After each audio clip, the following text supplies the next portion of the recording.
বিসমিল্লাহির রহমানির রহিম। আসসালামু আলাইকুম।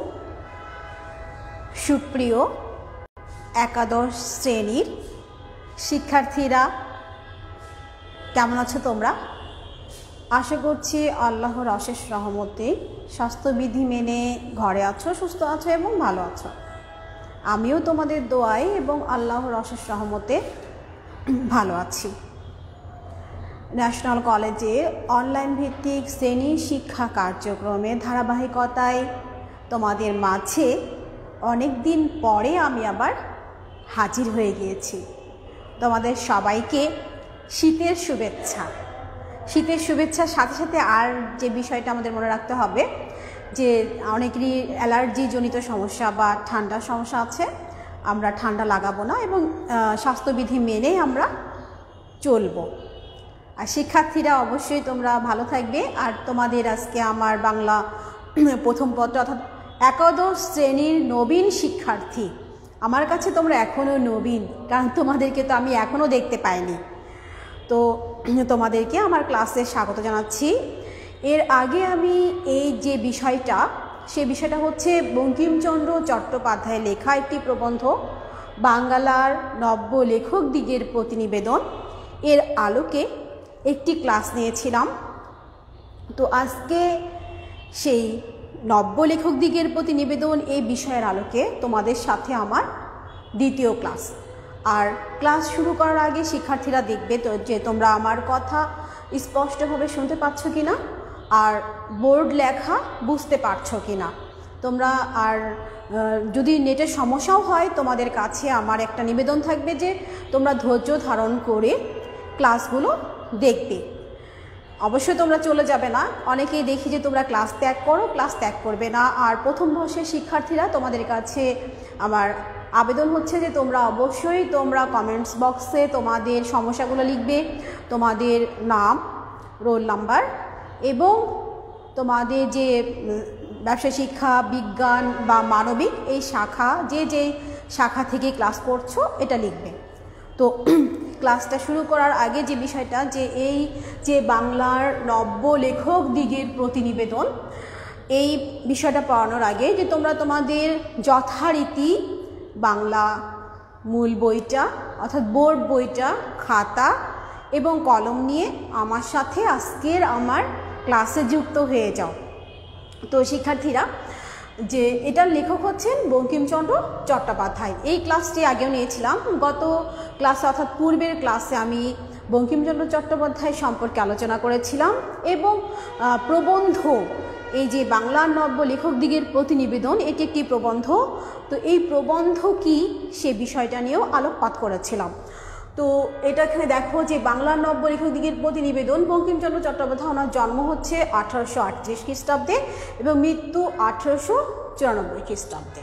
আচ্ছা, বঙ্কিমচন্দ্র চট্টোপাধ্যায়ের এই যে মূল প্রবন্ধটা, এই প্রবন্ধটার মধ্যে উনি কী করেছেন, নব্য লেখক দিগের জন্য 13টি তত্ত্ব উপদেশ দিয়েছেন।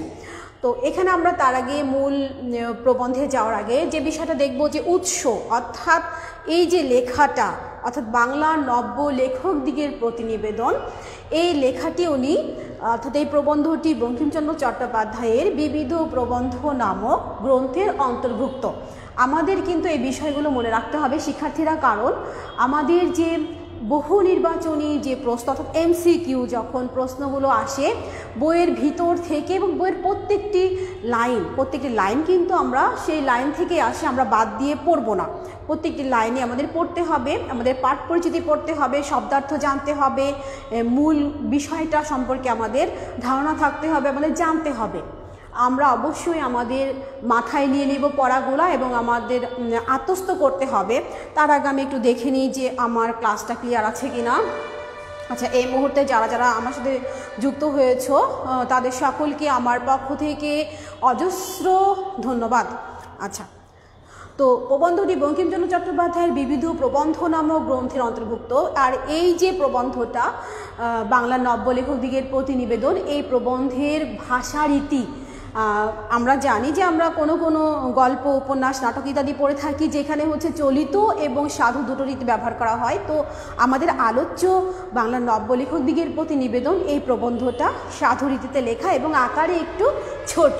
আচ্ছা, এইটা প্রথম প্রকাশ হয় 1885 সালে প্রচার পত্রিকায়। প্রথম প্রকাশিত হয় 1885 সালে প্রচার পত্রিকায়।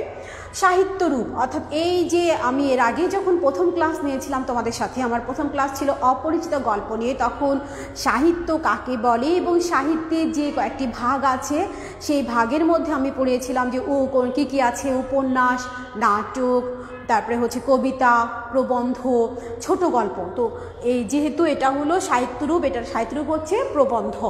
আর এই যে বাংলা নব্য লেখকদিগের প্রতি নিবেদন প্রবন্ধ, এটার বিষয়বস্তু অর্থাৎ মূল যে বিষয়বস্তু সেটা হচ্ছে উৎকৃষ্ট সাহিত্য রচনার লক্ষ্যে আদর্শ লেখকের করণীয়, অর্থাৎ সাহিত্য রচনার জন্য উৎকৃষ্ট বা মানসম্মত এবং ভালো লেখার জন্য লেখকের যে বিষয়টা করণীয় সেই বিষয়টার প্রতি 13টি তত্ত্ব উপদেশ দিয়েছেন সাহিত্য সম্রাট বঙ্কিমচন্দ্র চট্টোপাধ্যায়। তো শিক্ষার্থীরা যারা এই মুহূর্তে যুক্ত আছে তারা একটু বোর্ডটা একটু দেখবে, অবশ্যই বোর্ড ফলো করবে।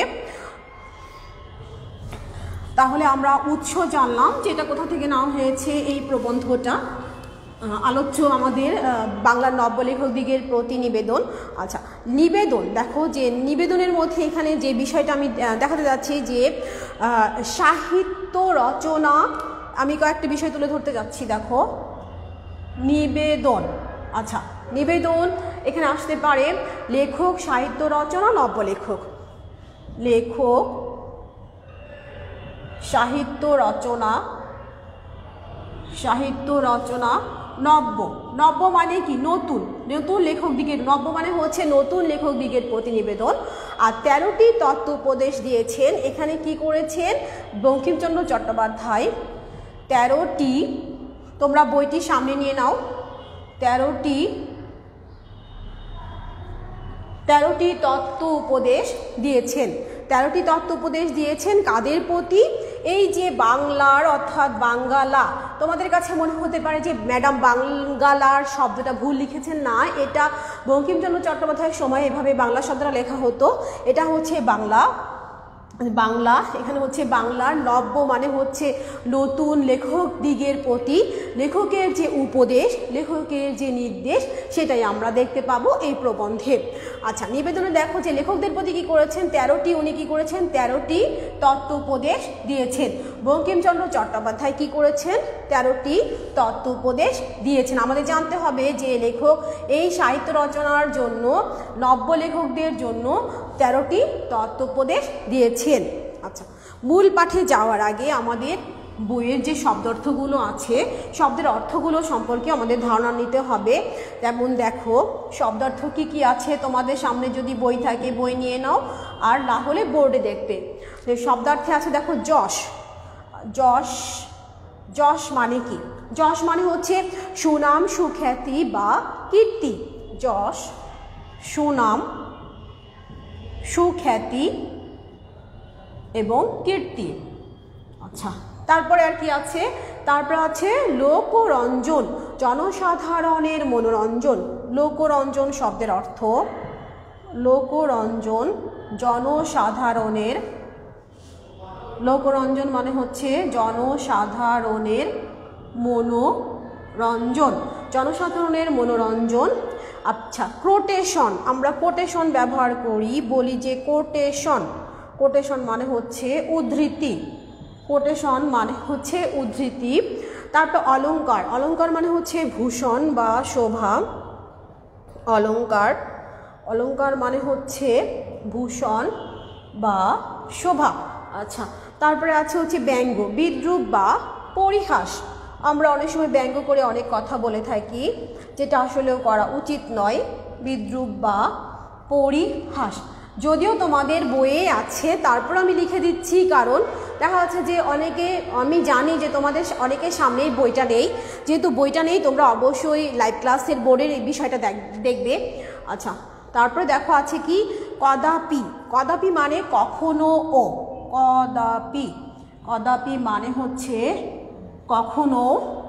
তারপর আর কি আছে, বাঙ্গালা, আর আছে হচ্ছে বাঙ্গালা হচ্ছে বাংলা। তাহলে শিক্ষার্থীরা আমরা শব্দার্থগুলো এক নজর দেখে নেব এবং আমাদের মনে রাখতে হবে আমাদের যে জ্ঞানমূলক প্রশ্ন আসে সেই জ্ঞানমূলক প্রশ্নের শব্দার্থ থেকেও কিন্তু প্রশ্ন থাকে, সুতরাং শব্দার্থগুলোকে কখনো বাদ দিয়ে আমরা যেতে পারবো না এবং আমরা আমাদের মাথায় নিয়ে নেব এবং স্মৃতিতে ধারণ করব, আমরা মনে রাখবো, মনে রাখার চেষ্টা করব। দেখো যশ মানে হচ্ছে সুনাম সুখ্যাতি কীর্তি, লোকরঞ্জন জনসাধারণের মনোরঞ্জন, কোটেশন মানে উদ্ধৃতি, অলঙ্কার হচ্ছে ভূষণ শোভা, ব্যঙ্গ বিদ্রূপ পরিহাস, কদাপি কখনো, বাঙ্গালা হচ্ছে বাংলা। তাহলে এই গেল হলো শব্দার্থ। আচ্ছা, এবার যাই আমরা মূল যে বিষয়গুলো আছে সেই বিষয়গুলোর মধ্যে। শিক্ষার্থীরা আমার সাথে যারা লাইভে যুক্ত আছো তাদেরকে আমার পক্ষ থেকে অসংখ্য ধন্যবাদ। আচ্ছা, তোমরা একটু দেখো যে আমার কথা তোমরা বুঝতে পারছো কিনা এবং বোর্ড ক্লিয়ার আছে কিনা, একটু আমাকে কনফার্ম করবে। আচ্ছা, এখানে দেখো যে বইটা একটু সামনে নিলে ভালো হবে। এখানে লেখক কি বলছেন, 13টি যে তত্ত্ব উপদেশ দিয়েছেন, অর্থাৎ 13টি পরামর্শ দিয়েছেন লেখক, 13টি বঙ্কিমচন্দ্র চট্টোপাধ্যায় 13টি পরামর্শ দিয়েছেন বাংলার নব্য লেখক দিগের প্রতি। আচ্ছা, এখানে উনি 13টি যে পরামর্শ দিয়েছেন সেই পরামর্শ বলছে যে মেনে চললে, এই যে 13টি পরামর্শ, এই 13টি পরামর্শ যদি মেনে চলা হয় তাহলে লেখার যে সাহিত্য মান সেই সাহিত্য মান ভালো হবে। যেমন উনি প্রথম যে পরামর্শ দিয়েছেন সেখানে কি বলছেন দেখো, যে যশের জন্য লিখিবেন না। যশ মানে কি, খ্যাতি বা সুনাম। কোনো কোনো লেখক আছেন যারা শুধুমাত্রই কি করেন, লেখার মান ভালো হোক বা না হোক, কি করেন, সুনাম বা খ্যাতি অর্জনের জন্য লিখে দেয়, অর্থাৎ তার নাম হবে, নামের কাটতি হবে, বাজারে তার লেখা চলবে, কিন্তু লেখার ভিতরে কি আছে বা লেখাটা যে আসলেও ভালো কিনা সেই বিষয়গুলো, সেই জিনিসগুলো খেয়াল না করেই যশের বা সুনামের জন্য লিখে থাকেন। তাই লেখক বলেছেন যে যশের জন্য লিখিবেন না। আচ্ছা, তাহা হইলে যশও হইবে না, লেখাও ভালো হইবে না। অর্থাৎ শুধুমাত্র যশ, সুনাম বা সুখ্যাতি অর্জনের জন্য যদি লেখা হয়, সাহিত্য লেখা হয়, তাহলে সেখানে কিন্তু সুনামও আসবে না, আবার তোমাদের কি হবে, লেখাও ভালো হবে না। লেখা ভালো হইলে যশ আপনি আসিবে। আচ্ছা, লেখক বলেছেন যে লেখা যদি ভালো হয়, লেখা যদি মানসম্মত হয়, লেখার যদি গুণগত মান বজায় থাকে, তাহলে কিন্তু যশ এবং সুনাম দুটোই আপনি আসবে এবং লেখা সমৃদ্ধ হবে এবং সাহিত্য ভাণ্ডারও কিন্তু তখন সমৃদ্ধ হয়ে যাবে। আচ্ছা, এই গেল হলো লেখকের অর্থাৎ বঙ্কিমচন্দ্র চট্টোপাধ্যায়ের প্রথম তত্ত্ব উপদেশ, অর্থাৎ উনি যে বাংলার নব্য লেখক দিগের প্রতি যে পরামর্শ দিয়েছেন সেই পরামর্শের প্রথম যে পরামর্শটা সেটাই হচ্ছে যশ এবং সুনামের জন্য লিখবেন না। অর্থাৎ শুধুমাত্র যশ এবং সুনামের জন্য না লিখে লেখা যাতে সমৃদ্ধ হয়, লেখা সমৃদ্ধ হলে পাঠক সমাজের কাছে সমাদৃত হবে লেখক এবং এমনিতেই তার যশ এবং সুনাম চলে আসবে। আচ্ছা, শিক্ষার্থীরা দেখো দ্বিতীয় যে তত্ত্ব উপদেশটা আছে যে টাকার জন্য লিখিবেন না। অনেকে লেখক আছি আমরা যারা কি করে থাকি, টাকার জন্য, শুধুমাত্র টাকা ইনকাম করি বা টাকা যাতা একটা লিখে দিলাম, লিখে শুধুমাত্র টাকা অর্জনের জন্য আমরা লিখছি এবং টাকা হলেই হলো। লেখার মানটা ভালো কিনা বা লেখাটা ভালো কিনা বা পাঠক সমাজ সেটা ভালোভাবে গ্রহণ করছে কিনা সেটা অনেক সময় আমরা কি করি, খেয়াল করি না, অর্থাৎ মেনে চলি না। ইউরোপে এখন অনেক লোক টাকার জন্য লেখে এবং টাকাও পায়, লেখাও ভালো হয়। লেখক বলেছেন যে অনেকে লোক আছেন যারা টাকার জন্য লেখেন, অনেকে আছেন শুধুমাত্র যে টাকা দরকার, টাকার জন্য লেখেন এবং লেখাও ভালো হয়, সুনাম বা সুখ্যাতির জন্য লেখেন না। কিন্তু আমাদের এখনও সেদিন হয় নাই। এখন অর্থের উদ্দেশ্যে লিখিতে গেলে লোকরঞ্জন প্রবৃত্তি প্রবল হয়ে, লোকরঞ্জন কি, মানুষের মনোরঞ্জন প্রভৃতি প্রবল হইয়া পড়ে। এখন আমাদিগের দেশের সাধারণ পাঠকের রুচি ও শিক্ষা বিবেচনা করিয়া লোকরঞ্জন করিতে গেলে রচনা কি হয়, বিকৃত, অনিষ্টকর। বিকৃত হচ্ছে সাধারণত যে লেখাটা মানসম্মত হয় না, লেখার গুণগত মানও বজায় থাকে না, এমনকি লেখা পাঠকের কাছে সমাদৃতও হয় না, এমনকি সেটা পাঠকের কাছে ধরতে গেলে পচা এবং খারাপ লেখা বলেই বিবেচিত হয়। সেজন্য লেখক বলেছেন যে খ্যাতি অর্জন করতে চান তবে রচনার মান ভালো হবে না। লেখাও ভালো হলে, লেখা যদি ভালো হয় তাহলে খ্যাতি এমনিতেই আসবে। অর্থাৎ লেখা যদি, কোনো লেখকের লেখা যদি ভালো হয় তাহলে খ্যাতি কিন্তু এমনিতেই আসবে। তাই খ্যাতি লাভের উদ্দেশ্যে লেখক উপদেশ দিয়েছেন যে খ্যাতি লাভের উদ্দেশ্যে সাহিত্য রচনা না করাই ভালো। এই গেল হচ্ছে দ্বিতীয় তত্ত্ব উপদেশ। আচ্ছা, দেখো 3 নম্বর তত্ত্ব উপদেশটা, যদি মনে এমন বুঝিতে পারেন যে লিখিয়া দেশের বা মনুষ্য জাতির কিছু মঙ্গল সাধন করিতে পারেন অথবা সৌন্দর্য সৃষ্টি করিতে পারেন তবে অবশ্য লিখিবেন। আচ্ছা, লেখক কি বলেছেন যে লিখিয়া দেশের বা মনুষ্য জাতির কিছু মঙ্গল সাধন, অর্থাৎ মনুষ্য জাতি বলতে হচ্ছে মানব জাতিকেই বোঝানো হয়েছে। লেখার মাধ্যমে যদি মানব জাতির মঙ্গল সাধন করা যায় তাহলে, এবং সৌন্দর্য সৃষ্টি, লেখার মাধ্যমে যদি সৌন্দর্য সৃষ্টি করা যায় তাহলে অবশ্যই লিখবেন। যাহারা অন্য উদ্দেশ্যে লেখেন, অর্থাৎ যাহারা অন্য উদ্দেশ্যে লেখেন বলতে কোনো লেখক আছেন যারা শুধুমাত্র টাকা অর্জনের জন্য বা নিজে খুব দ্রুত ধনী হওয়ার জন্য লিখে থাকেন। সেখানে লেখার মানটা কেমন হলো সেটা অনেক সময় দেখেন না, বা পাঠক তাকে কিভাবে গ্রহণ করছেন সেটাও অনেক সময় দেখেন না। তাহাদিগকে যাত্রাওয়ালা প্রভৃতি নিজ ব্যবসায়ীদিগের সঙ্গে গণ্য করা যাইতে পারে। অর্থাৎ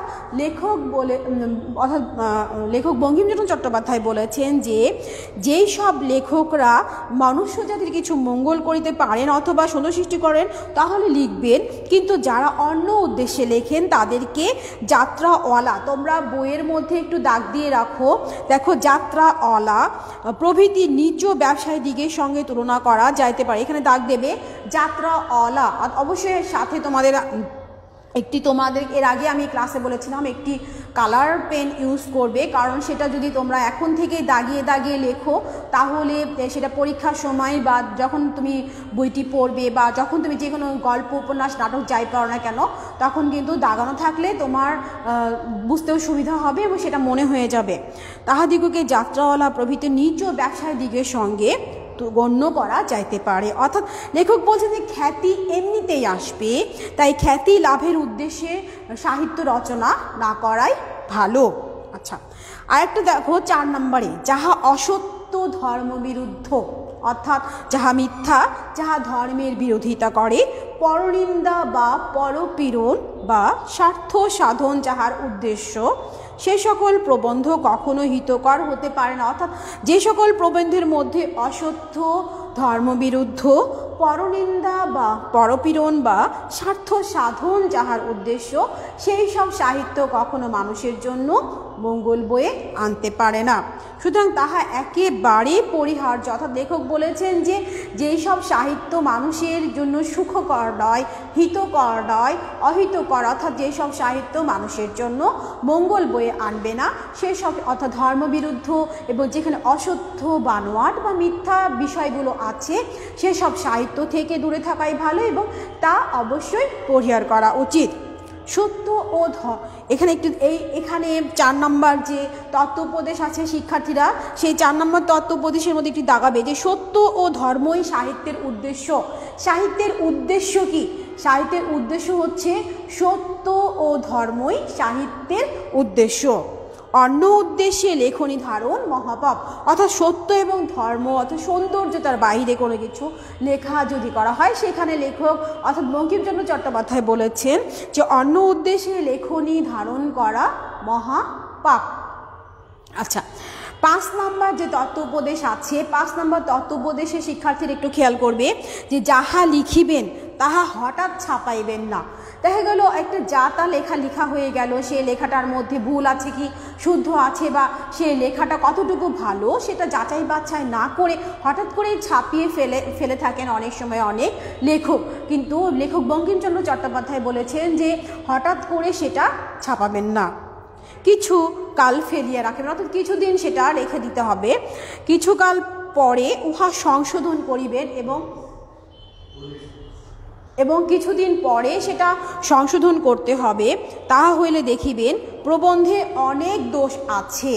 অর্থাৎ যে লেখাটা লেখা হচ্ছে সেই লেখাটা হঠাৎ করে যদি ছাপিয়ে ফেলা হয় সেটা যাচাই বাছাই করতে হবে যে লেখার কোথাও ভুল আছে কিনা বা লেখার কোনো কিছু অশুদ্ধ আছে কিনা, অর্থাৎ শুদ্ধভাবে পরিপূর্ণরূপে যাচাই বাছাই করে তারপরে সেই লেখাটা ছাপানোর জন্য লেখক বঙ্কিমচন্দ্র চট্টোপাধ্যায় উপদেশ দিয়েছেন। কাব্যনাটক উপন্যাস 2-1 বছর ফেলিয়া, দেখো শিক্ষার্থীরা বঙ্কিমচন্দ্র চট্টোপাধ্যায় কি বলেছেন, কাব্যনাটক উপন্যাস 2-1 বছর ফেলিয়া রাখিয়া তারপর সংশোধন করিলে বিশেষ উৎকর্ষ লাভ করে। যাহারা সাময়িক সাহিত্যের কাজে ব্রতী তাহাদের পক্ষে এই নিয়ম রক্ষাটি ঘটিয়া ওঠে না।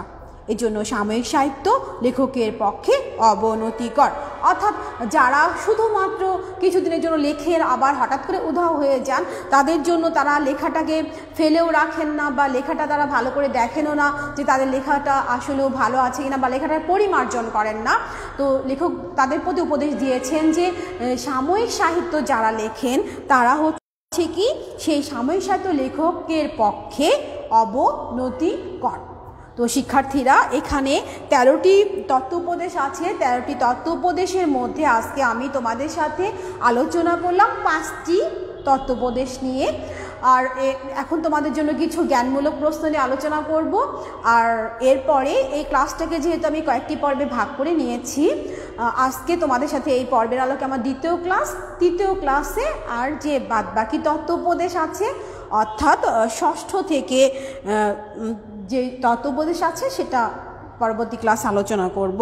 তো এখন কিছু জ্ঞানমূলক প্রশ্ন নিয়ে আলোচনা করতে যাচ্ছি তোমাদের সাথে। একটু বোর্ডের দিকে লক্ষ্য করবে যে দেখো, যশের জন্য লিখিলে কি হয়? যশের জন্য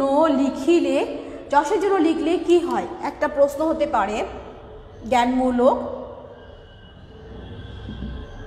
1 নম্বরে দেখো, যশের জন্য লিখলে কি হয়? যদি তোমরা উত্তর পারো অবশ্যই উত্তর দাও, আর না পারলে আমি তো আছি। যশের জন্য লিখলে কি হয়? লেখা ভালো হলে কি আপনি আসবে? লেখা ভালো হলে কি আপনি, অর্থাৎ নিজে থেকে আসবে। লেখা ভালো হলে নিজে থেকে কি আসবে? আচ্ছা, তারপরে দেখো, বঙ্কিমচন্দ্র যাত্রাওয়ালাদের কেমন ব্যবসায়ী বলে অভিহিত করেছেন? বঙ্কিমচন্দ্র যাত্রাওয়ালাদের কেমন ব্যবসায়ী বলে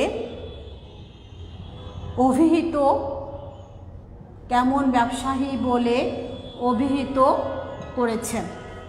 বঙ্কিমচন্দ্র যাত্রাওয়ালাদের কেমন ব্যবসায়ী বলে অভিহিত করেছেন?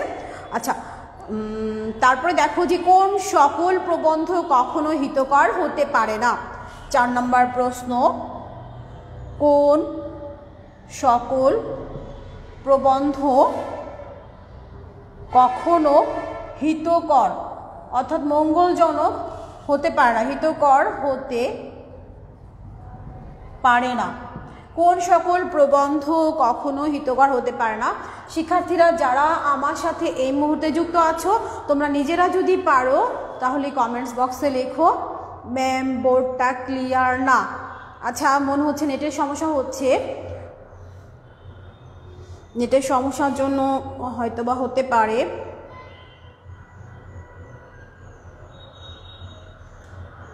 দেখো তো দেখা যাচ্ছে কি না, এখন দেখো দেখা যাচ্ছে কি না, বোর্ড কি দেখা যাচ্ছে? দেখো, আচ্ছা এখন দেখা যাচ্ছে কি না? এখন ঠিক আছে, আচ্ছা ঠিক আছে। দেখো উত্তরটা তাহলে, যশের জন্য লিখলে কি হয়? যশের জন্য লিখলে লেখা ভালো হয় না, যশ হয় না। যশের জন্য কি লিখলে কি হয়?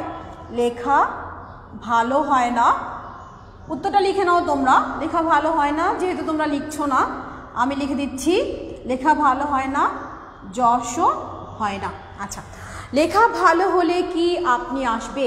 লেখা ভালো হলে যশ, অর্থাৎ যশ বা সুনাম বা খ্যাতি আপনি আসবে, যশ আপনি আসবে। আচ্ছা, বঙ্কিমচন্দ্র যাত্রাওয়ালাদের কেমন ব্যবসায়ী বলে অভিহিত করেছেন? বঙ্কিমচন্দ্র যাত্রাওয়ালাদের নিজ নিজ ব্যবসায়ী বলে অভিহিত করেছেন। কোন সকল প্রবন্ধ কখনো হিতকর হতে পারে না? কোন সকল প্রবন্ধ? যে প্রবন্ধে অসত্য, ধর্মবিরুদ্ধ, পরনিন্দা বা পরপীড়ন বা স্বার্থ সাধন যার অর্থ, যে সকল প্রবন্ধ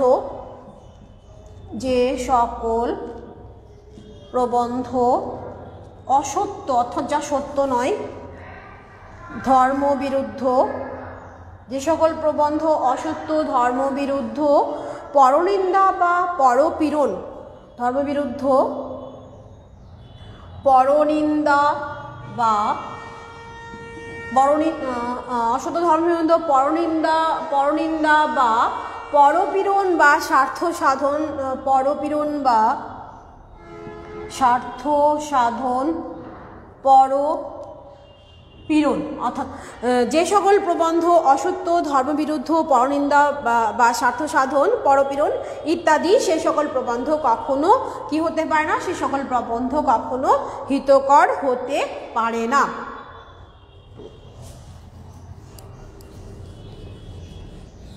আচ্ছা, 5 নম্বর একটি প্রশ্ন দিচ্ছি, দেখো যে বঙ্কিমচন্দ্র চট্টোপাধ্যায়ের মতে সাহিত্যের উদ্দেশ্য কি? 5 নম্বর প্রশ্ন,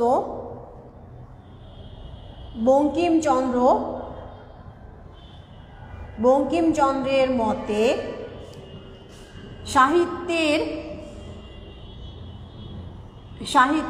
উদ্দেশ্য কি? বঙ্কিমচন্দ্রের মতে সাহিত্যের উদ্দেশ্য কি? বঙ্কিমচন্দ্রের মতে সাহিত্যের উদ্দেশ্য হচ্ছে সত্য ও ধর্ম। এটা আমাদের মনে রাখতে হবে অবশ্যই শিক্ষার্থীরা, সত্য ও ধর্ম। বঙ্কিমচন্দ্রের মতে সাহিত্যের উদ্দেশ্য হচ্ছে সত্য ও ধর্ম। সত্য ও ধর্ম ব্যতীত অন্য উদ্দেশ্যে লেখনী ধারণ কি? আচ্ছা, 6 নম্বর প্রশ্নটা একটু দেখো। 6 নম্বর প্রশ্নটা হচ্ছে যে লেখকের মতে সত্য ধর্ম ব্যতীত, লেখকের মতে অর্থাৎ লেখক মানে বঙ্কিমচন্দ্রের মতে, লেখকের মতে সত্য ও ধর্ম ব্যতীত অন্য উদ্দেশ্যে লেখনী ধারণ কি? সত্য ও ধর্ম ব্যতীত অন্য উদ্দেশ্যে লেখনী ধারণ কি? আচ্ছা, অন্য উদ্দেশ্যে লেখনী ধারণ হচ্ছে মহাপাপ। দেখো আমি উত্তর কিন্তু লিখে দিচ্ছি, তোমরা মনোযোগী না, এই জন্য তোমরা কমেন্ট বক্সে উত্তরগুলো লিখছো না। লেখনী ধারণ হচ্ছে মহাপাপ। আচ্ছা, এই পর্যন্তই তাহলে তোমাদের জন্য 6টা আমি জ্ঞানমূলক প্রশ্ন দিয়েছি, অর্থাৎ যতটুকু পড়ালাম, অর্থাৎ যতটুকু পড়ালাম সত্য ধর্ম সাহিত্যের উদ্দেশ্য, হ্যাঁ পাপ না মহাপাপ লিখতে হবে। নীলা সামিরা আক্তার, এটা হচ্ছে মহাপাপ লেখো।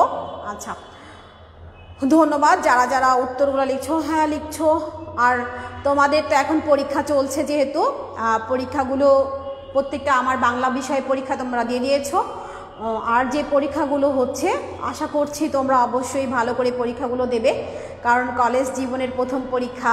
যদি কোভিড-19 না থাকতো তাহলে হয়তো তোমরা কলেজে সেই পরীক্ষাগুলো দিতে পারতে, কিন্তু যেহেতু তোমরা কোভিড-19-এর কারণে আমাদের সমগ্র শিক্ষা প্রতিষ্ঠান বন্ধ রয়েছে এবং তোমাদেরকে বাসায় বসেই বাসায় বসেই তোমাদেরকে লাইভ ক্লাসগুলো উপভোগ করতে হচ্ছে। তোমরা লাইভ ক্লাসগুলো দেখছো।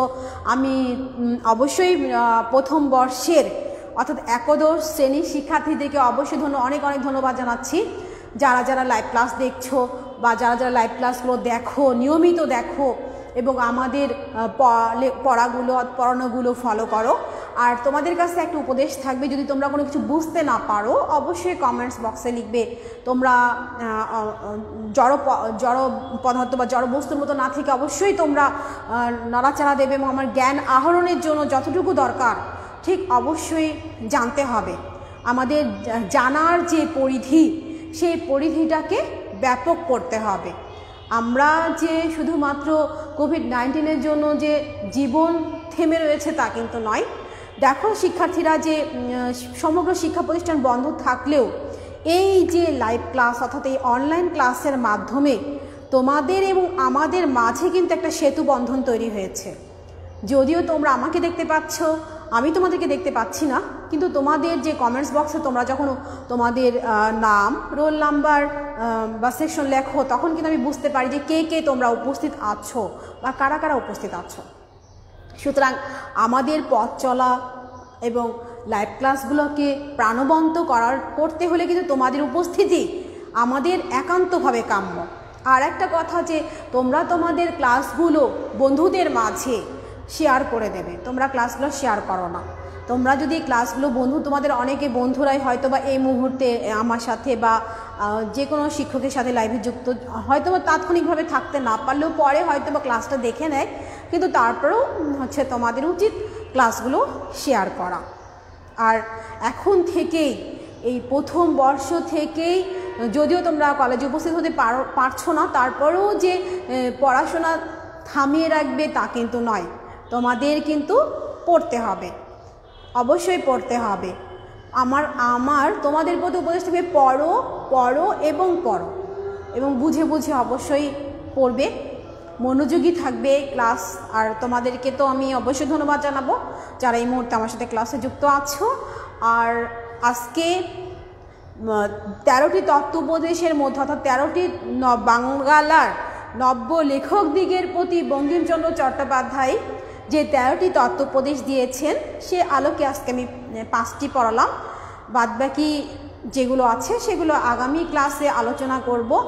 আর এটার তো মূল বিষয়বস্তু এর আগেই বলেছি, যে লেখকদিগের প্রতি লেখকরা যাতে যশ এবং শুধুমাত্র সুনাম বা সুখ্যাতি অর্জনের জন্য না লেখেন, টাকার পেছনে না ছুটে শুধুমাত্র টাকা অর্জনের জন্য না লেখেন, এই বিষয়গুলো উনি বলেছেন। অর্থাৎ লেখার মান যাতে ভালো হয়, লেখার গুণগত মান যাতে ভালো হয়, এবং শুধুমাত্র যে বাজারে কাটতি অর্থাৎ বাজারে লেখা কাটতি হবে এই জন্য টাকা আসবে, শুধু তার জন্য নয়।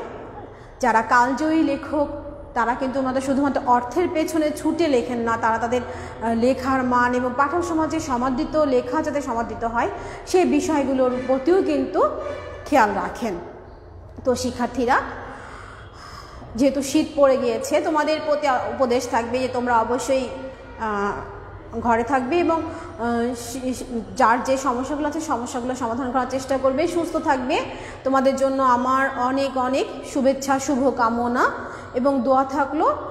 আজকের ক্লাস আমার এ পর্যন্তই। তোমরা ভালো থেকো, সুস্থ থেকো এবং সুন্দর থাকো। তোমাদের সাথে আজকে আমার এ পর্যন্ত ক্লাস। আল্লাহ হাফেজ। নেক্সট ক্লাসে দেখা হবে।